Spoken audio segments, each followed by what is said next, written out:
one of the biggest contributors to where like people are like, how'd you get twins? How you get twins? And like, it was completely a surprise. But I do think one thing I did a year of was like gut health. Like was trying to, girl, yes. I was trying and the vagina. Oh my gosh. This is That Twin Mama podcast. But hey, you don't have to be a twin mom to be here. I'm not like a regular mom. I'm a cool mom. So whether you are new, soon to be, or seasoned parent, or maybe you just hope to have kids someday, I promise you'll find something to love, learn from, or laugh at in each episode. I'm your host, Lauren Berty. Let's do it. Hey y'all, Lauren here. And on this week's episode of That Twin Mama podcast, we're talking all things pelvic floor and vaginal health. I don't know how many of y'all know this, but when I gave birth to my twins, they broke my pelvic bone. Baby B, I think she thought she was like a yoga instructor or something because she came out butt first, forward fold. And then by the time like the adrenaline had worn off and my epidural had worn off and it was time for me to get up, your girl could not, okay? It was excruciatingly painful. I was in the hospital for like 2 more weeks and then a walker after that. So all to say, it was at that point that I was like, dang, I really wish I had a pelvic floor therapist. And I'm like still healing to this day. So this week we talked to Dr. Janelle Howell, AKA the Vagina Rehab Doctor, on all things pelvic floor therapy and vaginal health. Another thing that I had done prior to conceiving twins was your girl had struggled with acne for years. And I finally went to a holistic doctor and we did a whole year of like gut health, eliminating foods that I was sensitive to. And I was told because they had done like a whole hormonal balance check, they were like, girl, you ain't gonna be able to have more kids if you want to, because your stuff is all jacked. I was like, cool. I'm not even upset with that. Like I need to heal my skin. And then fast forward a year, like a side effect in a way was like me becoming pregnant with twins. By healing my gut, I healed my hormones. So we also talk about foods that support vaginal health and that gut vagina connection.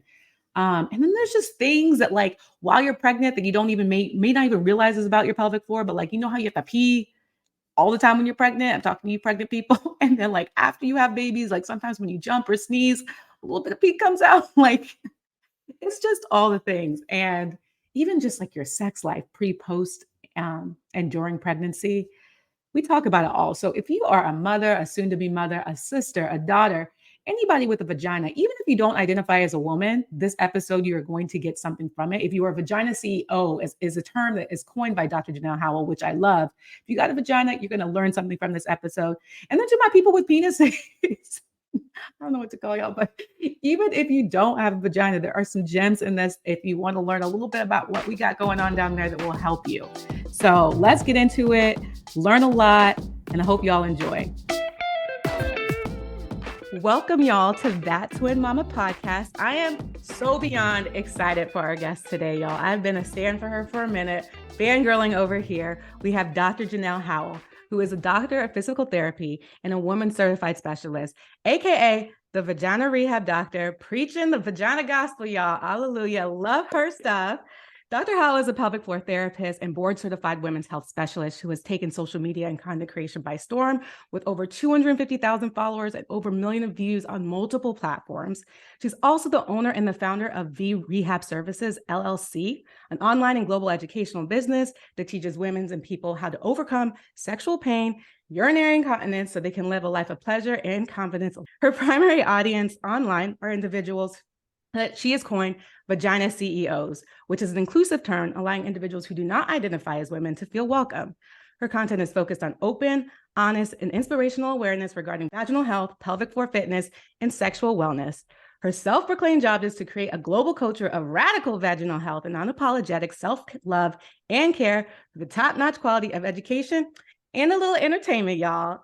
Thank you for being here, sis. Welcome, Dr. Janelle Howell. How are you? Yes, thank you. I'm super excited to be here. I love that you are promoting mom health, mom entrepreneurship type stuff, and I'm just here for it.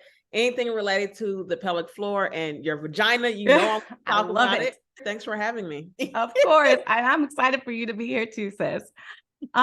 It's so interesting because like this topic, I feel like is not talked about. Like there's misinformation, I feel like on social media, girl, I know, you know, and there's so much misinformation. So much. I'm like, what are y'all talking about? Like, so there's that. And then I also feel like on certain platforms, like you're just censored for like showing a vagina, like just for educational purposes, which is why I Yeah, think you started your podcast, correct? absolutely. Like I have been getting punished for years in terms of my content getting deleted, my content getting That's wild. reported. And I'm not someone who, like, there are other educators online who are a little bit more, like, there are people who teach like writing classes and Oh, job okay. classes, and I'm not Okay. even doing that. And there's nothing wrong with that, Right. but Right. I'm definitely a little bit more educational when it comes to the pelvis, the vagina, and sexual wellness. Yeah. But it doesn't matter because there's so much shame around our Mm, bodies that even when your focus is on just education and getting people to understand their bodies, you can be punished for that. And so I'm right there with you in the podcast world, definitely starting, so not where you're at, I love but yours. Yes. I'm excited to, just use another platform in addition to social media because it has its place to really reach the world and teach women and people about their vaginas. I love that. Yes. And your podcast is so good, y'all. You definitely should check out the Vagina Rehab Doctor Thank podcast. I you. listen extensively. But like, how did you get into this work? Where did this passion for like vaginal health come from? Well, I have to be honest. When I went to physical therapy school back in 2015, we got to the part where we learned about women's health physical therapy. And I thought it was interesting. I was like, oh my gosh, I would love to do this. But that's really all it was. It was a very short class. It didn't really Right. teach us enough about the pelvis and pelvic floor therapy. And so when I finished school, I just went into the regular orthopedics, my knee hurts, my back hurts, my ankle hurts, Right. that sort of thing. And then I went into traveling physical therapy. And then when I was doing that, my recruiter told me about a position in women's health. And I was like, oh Mm. my gosh, I put my name in. I Let's want to do be it. in the game. Like, put me in the game, coach. So I got the position, and literally that was just the beginning. I just Mm. kept staying in it. I was actually only supposed to do a 3-month contract because when you're a traveling therapist, that's the length of your Yeah. assignment. Right. And I renewed that 3-month contract for a whole year. Wow. All I was treating was incontinence and frequent urination, urgent urination, that feeling that you got to pee real bad and Yes. your Moms know. pad, Yes. right? Like putting the key through the door and you feel like you got to run out the Yes. house. Trickling down the leg. Yes. Yes, Yes. that's all I treated for a year. And eventually I Wow. was like, okay, well, clearly I love this. So then I was like, let me specialize. And that's when I did my residency here in Chicago at Loyola. Um, and that's just where it was. Yeah. I wasn't even sharing it publicly though. It was just my career because not everyone Mhm. talks about the career on social media, that you can Yes. just be their career. So that's what it was for me for a while. But when the Mm. pandemic started, I shifted because I was all about travel for a while. And that's all I was talking about. Yeah. When Yeah. the airline shut down, I was like, I can't talk about traveling every day. I was like, okay, we're gonna talk about vagina. And it has just taken off. So Oh, that's kind of my story on how I uh, got into it.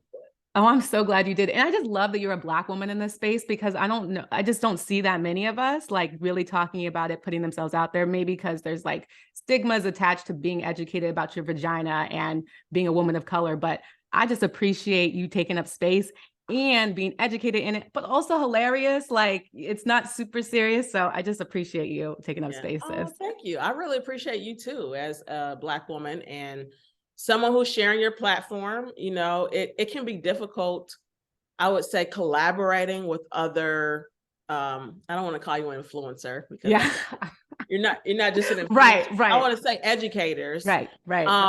who also share a similar platform or at least a similar goal. So Yes. thank you for sharing the Yes. platform with me so we can sort of cross promote each other. I love that. Exactly. We're gonna make magic happen, sis. Okay, so let's get into it because I feel like, first of all, I'm probably guilty of this. I feel like everybody just calls pelvic floor vagina. They don't really know like all the terms. And I know for all intents and purposes, we're going to be getting into, you might say specific things around what the pelvic floor, you might refer to pelvic floor, vagina, vulva. So maybe like briefly, what are some key terms that you can maybe define and like make sure that we're on the same page as far as anatomy goes and like not everything pelvic floor is just your vagina hole. Right. Yeah. That is such a good question. So whenever we say vagina or whenever I say Yeah. vagina, Yeah. I'm referring to the actual tube inside that you can't see. Got So where it. the penis goes, the canal the baby comes out, where your tampon is sitting, that's the vagina. Got it. Everything else on the outside that we can see with our eyes is not the vagina, and that's the vulva. What? Yo, Even I the missed it. vaginal opening is part of the vulva. Yeah. And the language is so important because the vulva houses our clitoris, Yeah. and that is the organ that really helps women and anyone who has a vagina, even if you don't identify as a woman, to achieve their pleasure. And if we Yeah. keep saying penis, vagina, this is why I get questions all the time talking about, Janelle, I can't orgasm from Girl, penetration. that was a What's question. wrong? I'm Yes, like, that was a nothing. question. Nothing's wrong. It's not impossible for you to orgasm from it, but it's probably not going to happen anytime soon Right. because your clitoris is not in your vagina. It's inside of your vulva. It's on the outside. So, well, part of the clitoris is on the outside, Yeah. the most sensitive part that typically brings us to orgasm. So, the language is really important. I really appreciate this question. So everything that you can see is vulva. Huh. The canal inside is vagina, and pelvic floor is not a whole. It's a whole group of muscles with like 30 plus different muscles What? that support your uterus, your rectum, your bladder. So pee-pee problems, poo-poo problems, It's vagina all there. problems in pregnancy and postpartum, those muscles are supporting most of those functions, sexual function, of course, as well. Wow. Okay. See, that's how we need to get clear because I'm just learning stuff. I've been listening to you and like just getting clear on those terms in such a specific way is profound. And the fact that you're even naming, I don't know how many women have said to me, like even when we were growing up, just like experimenting with sex, like I don't orgasm from just the penis going inside and out. Like, and I thought that was weird. I was like, yeah, I don't do either. Like, if there's something wrong, and then you just naming, like, yeah, that's normal. It could be your G spot, but it might not. Like, there's a whole bunch of anatomy going on of how you get pleasure down there. Totally. And we Yeah. have to normalize what's normal. Like Yes. you're actually a unicorn if you're orgasming from something Good for you. Yeah, Right. that's great. Good for It's you, not girl. impossible, Yes. and you're not abnormal, but Yeah. you're more so you're the exception. Yeah. And there are definitely ways to, I would say, increase your chance of orgasming from penetration. There are ways to try and learn. Yeah. But the easiest, most common, most reliable way for us to get there is stimulating the clitoris and the head on the outside. So that is why we have to pay attention to the vulva. So many different erogenous zones along the whole region beyond just the clitoral head too. Right. Don't ignore the vulva. Yeah. Don't ignore it. Give the vulva the love. Give the vulva some love and you got to talk about it. I call it big vulva energy because, people with penises, men, they feel good about themselves when their penis is big. Yeah. For us, if you have big lips, you want to cut it off. You're trying to get plasty. Oh, something's wrong with you. No, child, that thing is erectile. It fills your blood. You gotta rock that big vulva energy. I love that. They got BDE, big dick energy. We got big vulva energy. Exactly. I'm here for it, girl. Yes, sis. Okay, so let's get into it. I again have listened to your podcast extensively, and a lot of questions I'm getting from my followers is like, we have a lot of mothers that follow me. There's a lot of people who want to be pregnant. There's a lot of just people who are maybe thinking about how to be more fertile, how to get my body completely ready to like grow a human. So pre-pregnancy stuff, like let's say you had an episode on just like foods and things that you give into your body that create like great vaginal health, including like ovulation and fertility. What are those foods? And what would you say is that like, I guess there's something to it. I didn't know if that was like a myth, but it sounds like, nah, there's stuff that you could be feeding your body for all these things. Totally. Tell me about it. Totally. Definitely not a myth. If we have to eat 2 to 3 times a day, you might as well eat nutrients that help you with specific things. Yeah. So I like to think of nutrients as like, like workers in a manufacturing department. Yeah. If the people don't go to work, those machines are just not going to work. They're not going to work themselves. Someone has to someone has to put the boxes on the assembly line. And so like vitamin C, for example, we can't even make collagen without vitamin C. So our vaginal walls are made of, yeah. Girl, I didn't even know that. And this is let me get some orange juice. We're out here selling these collagen packets and whatnot. Right. And it's like, yeah, that's helpful, but you also still need nutrients that help your body to naturally manufacture. Yes. So collagen is needed plus, vitamin C plus protein. right? Right. Amino acids help us to make collagen. So for the vagina, this is huge because the vaginal wall is made primarily of collagen, which is a specific type of protein. And so you need the vaginal wall to stay thick and healthy to help you with obviously lubrication and strength and pelvic floor support and all of that. Yeah. And so I talk about vitamin C rich foods like blueberries and cauliflower and obviously citrus fruits. And so that's one. Another one I would say is salmon because it's high in omega-3s. And omega-3s helps us to make hormones and also it helps us to fight pain. So a lot of women and people struggle with pelvic pain, painful periods, painful sex, painful Yes. bladder. And so omegas can help to make when we're having a painful period, there's something called a prostaglandin, and those are the chemicals that make our uterus contract. But there are inflammatory prostaglandins, which cause the pain, and anti-inflammatory prostaglandins.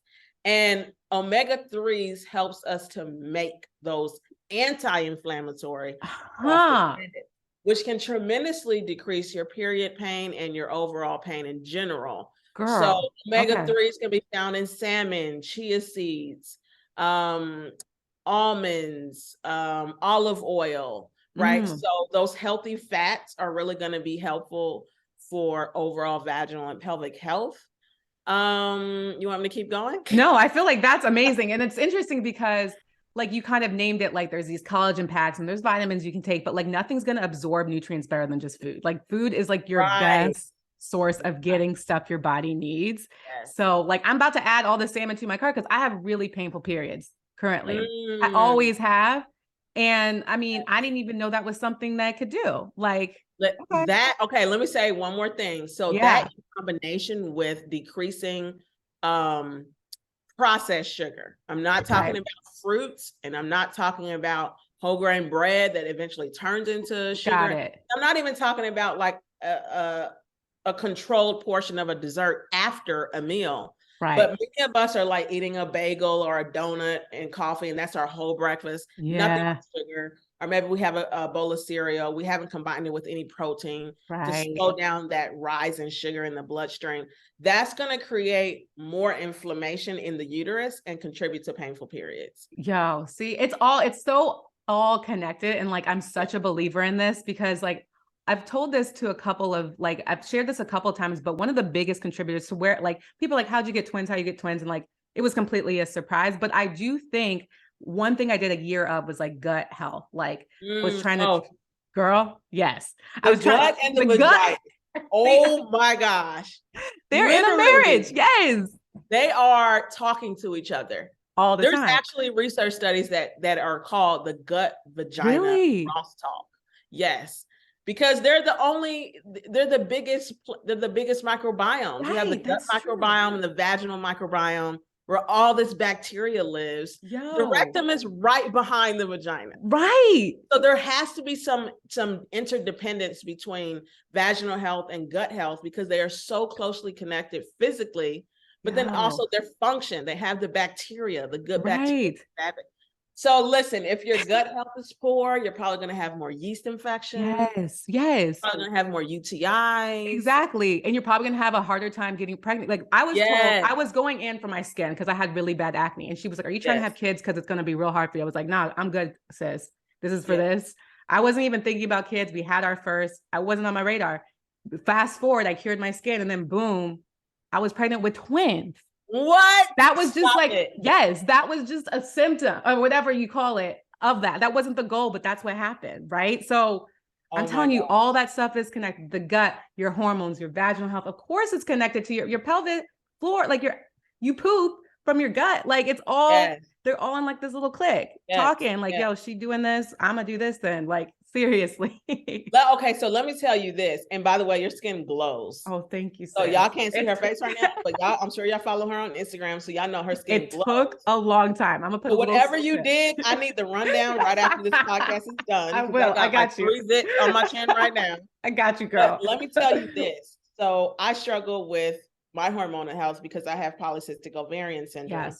So for people who don't know, essentially it's the number one cause of infertility. Missing periods is common. Male pattern hair growth, when we have hair on your chin, mustache, whatever. Yeah. Right. So that's my thing. And what's interesting is that a little over a week ago, I had a period that was just not stopping. It was like going on 10 days or something. I got to the 10-day mark and I was like, oh my God, I have to do something. And I've already done the whole go to the doctor, they give you the birth control pill. Yeah. Stops your period. But if you ever want to get pregnant in the future, you have to fix your period problems. You can't just be on the pill forever. Snapping. So for me, I was like, okay, I'm not doing the whole pill route again, because sometimes that doesn't even work. Exactly. So I was like, herbal teas. I'm going to give herbal teas. I'm going to try and stay consistent. I looked up online the best teas for like not ovulating, PCOS. Yeah. I went there and also got teas that were specifically for your liver, because your liver is so vital in balancing your estrogen levels, right? So I combined teas that were really common for just women's health plus liver stuff. Within 4 days, my period stopped.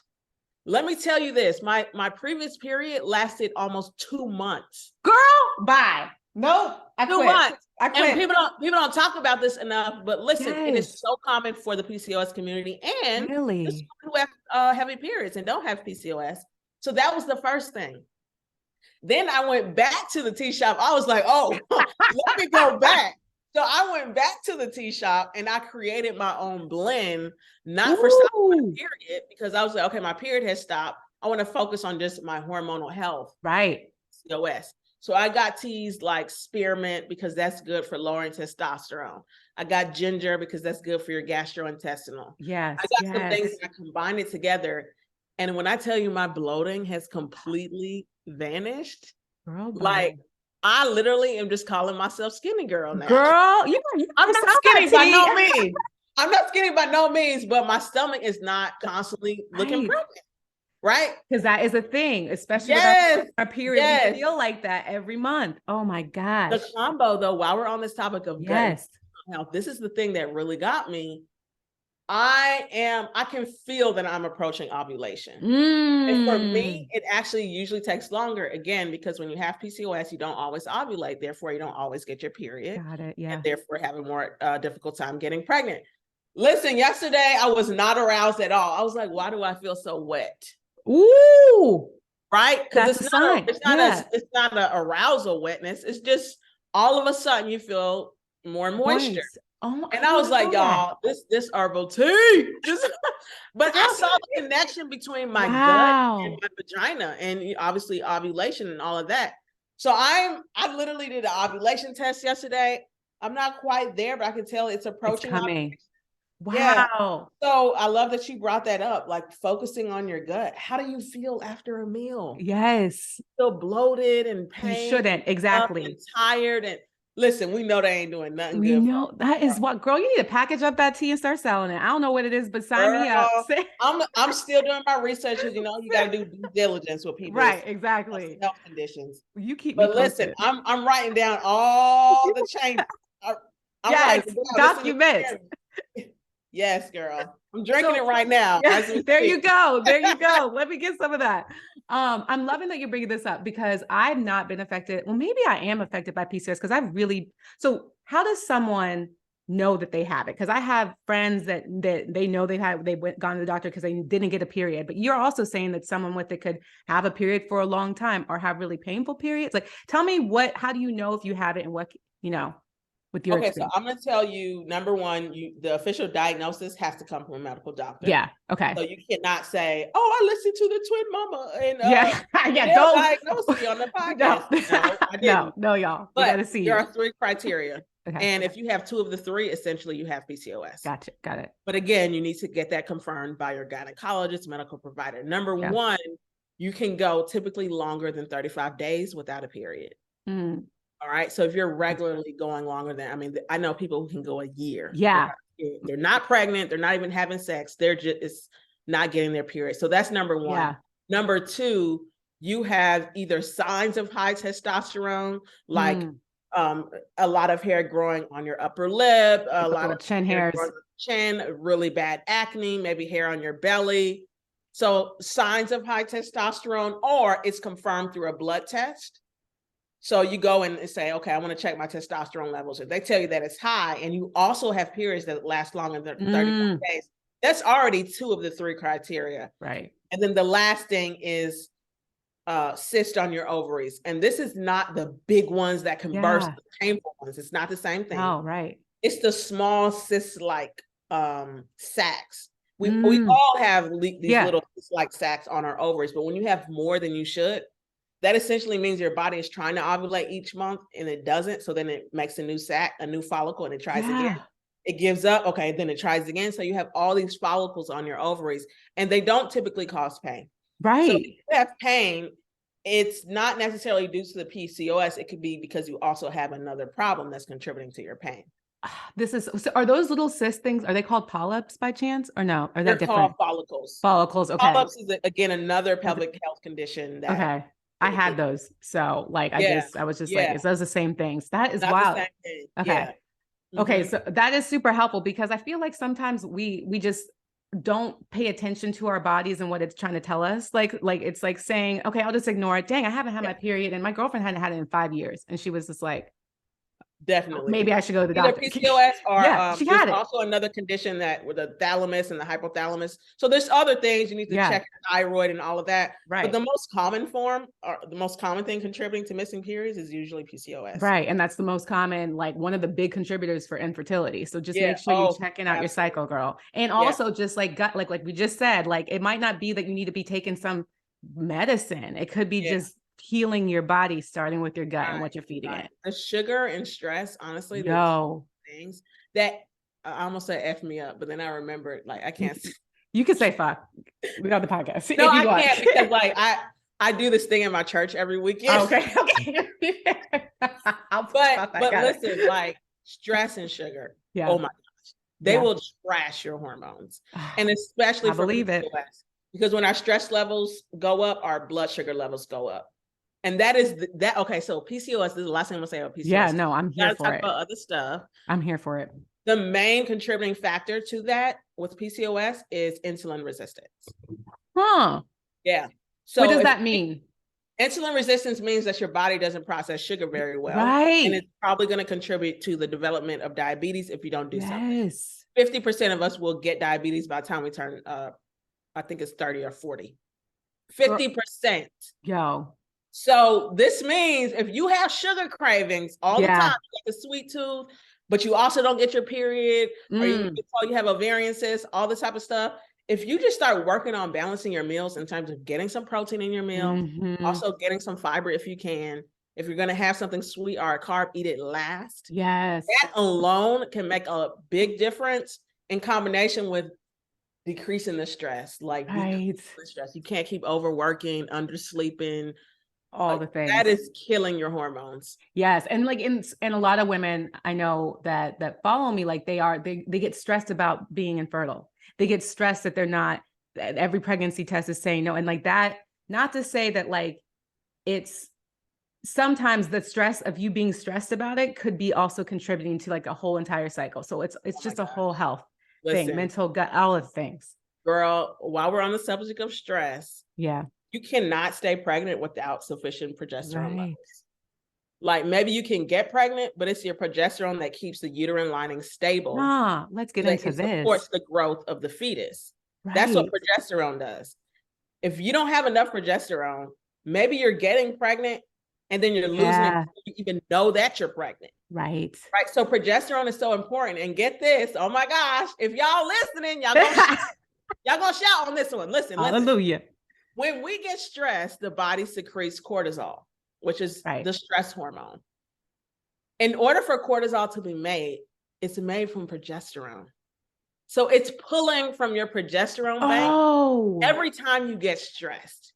So literally, if you are overstressed, that could be contributing to your fertility problems. Contributing, I don't want to say cause. Yeah, right. Contributing because we're literally depleting our progesterone stores to make cortisol. So if you just literally stop going to that place that stresses you out, texting that person that's stressing you out, staying up late, so you're scrolling through Instagram, you didn't even get to sleep. That is so cool. Overworking, you bring your work home, You can't take a break, right? That stuff, oh my gosh. It has been true for my own life. I have seen in my own life. I didn't bleed for 4 months. This year, I did not bleed. This is the longest stretch I've ever gone without my period.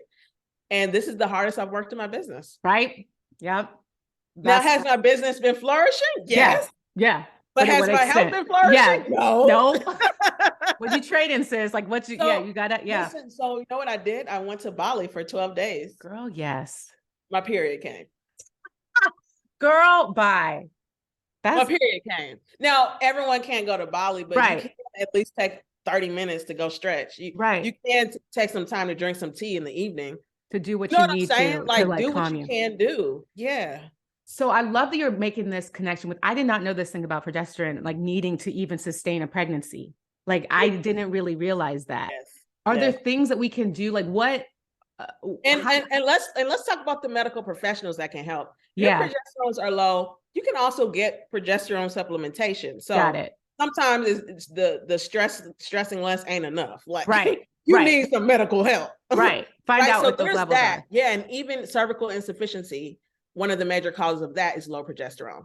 So your cervix is not even going to stay closed without enough progesterone. Wow. Are there things that you can do to naturally get up your progesterone, or is that like you should seek medical help? Number one, what we already talked about, you got to start preserving your rest and your leisure. Okay. Like that needs to be your business. Right. Your business is not being stressed. Yeah. Go to sleep. Your business is taking some time for leisure. Like go to the mall, go walk. Well, yeah. I don't know. Financial struggles. But go do something. Right. Number two is vitamin C can help with the progesterone production, and vitamin E. Vitamin E, there's several studies that have shown that vitamin E, as an elephant, can help support progesterone production. That's found in whole grains.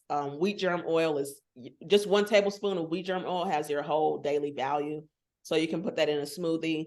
Yeah. Almonds are also high in vitamin E. Love it. Nuts and whole grains for the most part. Got it. So again, more foods that can sustain your vaginal health, your progesterone levels, all things to help you have a happy period, happy ovulation, hopefully be fertile, and then carry that pregnancy to term. Yes. There are also vitamin E, like suppositories for the vagina. Oh, I use that during my, you do? I don't use it anymore, but during my gut health thing, they gave me that too. They're like, your hormones are all out of whack. And they did that. And I was like, all right, I was doing all that can help with moisture, natural moisture production. Is protecting the vaginal wall. So listen, vitamin E and D. D is like the vitamin of the century. B as in boy or D as in dog? No, D is in dog. And we're all like deficient in that now because ain't nobody in the set. And Black women, brown women, oh my God. So deficient. So deficient. And I have this, so I haven't necessarily read this, but I have this inclination because I've been noticing that more brown and Black women have more scarring on their bellies after giving birth. Like they have more of the stretchy skin that doesn't. Yeah, for sure. And I'm not saying it doesn't happen to white women, but I see it less in them. For sure. We scar differently. I believe that if you don't have enough vitamin D in your system, the quality of your skin is going to be different. And also your hormones in general. Like vitamin D is actually being referred to as a hormone. Yeah. You need vitamin D for literally every fertility component. Everything. Pregnant, staying pregnant, like breastfeeding, like everything. Y'all take your vitamins, not take your vitamins, but find the foods that you need to like eat. Whatever. Do whatever you got to do. Even just 5 to 10 minutes out in the sunshine, put your sunscreen on, like do what you got to do. Exactly. And that was just part 1 of my conversation with Dr. Janelle Howell, aka the Vagina Rehab Doctor. Join us next week for part 2, where we dive into more exercises and tangible resources that support your pelvic floor. Whether you have diastasis recti or vaginismus or prolapse, all these different terms that you may or may not know of that can happen after you have a baby. Also, just more resources to support a happy vagina in general. So definitely don't miss that. If you all like what you're hearing, you can support the podcast by subscribing and leaving a review. 5-star reviews mean so much to me and the team, and it really helps us to keep going. Additionally, you can follow us on social media at That Twin Mama Podcast. If you're more of a visual person and wants to see some of these videos that go with these episodes, subscribe to my YouTube channel at That Twin Mama. So until next time, till we chat again, do something to support yourself today. You can't pour from an empty cup, so why even try?